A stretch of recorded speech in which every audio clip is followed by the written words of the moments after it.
Hey, what's up mga kaballers? Maligayang pagbabalik sa aking channel. Halina't pag-usapan natin ang balitang Walker Kessler sa Warriors. Pwede pa.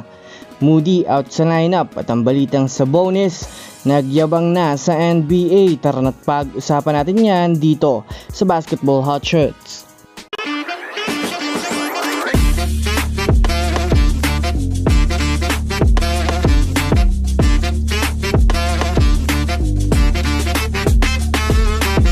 Una nga muna tayong dumako mga kaballers sa balita patungkol sa nagyabang na nga daw po si Domantas Sabonis sa NBA.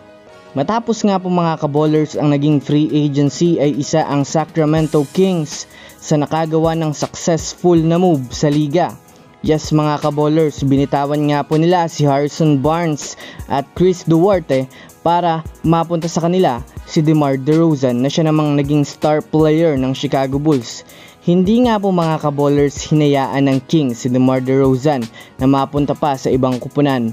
Kilala naman nga po natin itong si DeMar DeRozan bilang isang magaling na player na po pwedeng maglaro sa dalawang posisyon. Yan ang shooting guard at small forward.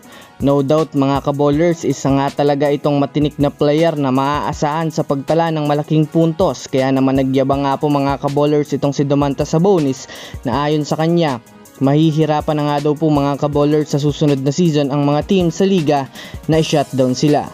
Kung susumadayan nga natin mga kaballers, ibang-iba na nga talaga mga kaballers ang lineup ng Sacramento Kings ngayon dahil bukod sa matinik na silang team ng nakaraan ay nadagdagan pa nga po sila ng isang superstar na kayang magdomina sa laro. Bagamat man nga po mga kaballers ganon, ay masasabi natin na mayroon pa nga talaga sila mga kaballers makakatapat na team sa NBA dahil di rin naman natin alam kung ano ng mga paghahanda ang ginagawa ng iba't ibang kupunan para sa susunod na season. Who knows, di ba mga kaballers?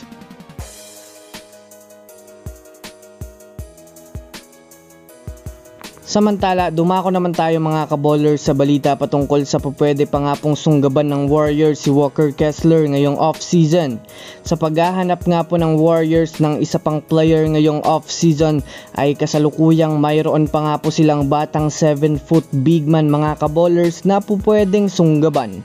Ito nga po mga kaballers ay si Walker Kessler dahil na rin naman sa nananatili pa rin nga po itong available sa trade market matapos magpahayag ang Utah Jazz na gusto na nga po nila itong bitawan dahil na rin naman sa nakapokus ang kanilang kupunan ngayon sa pagre-rebuild.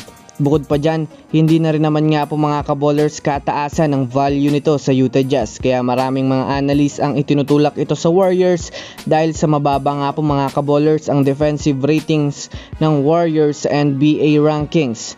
Ayon sa inilabas na impormasyon ng mga analyst, matutulungan nga daw nito mga kaballers ang Warriors na umangat ang defensive ratings ng kanilang team dahil isa nga itong magaling na center at masipag pagdating sa depensa.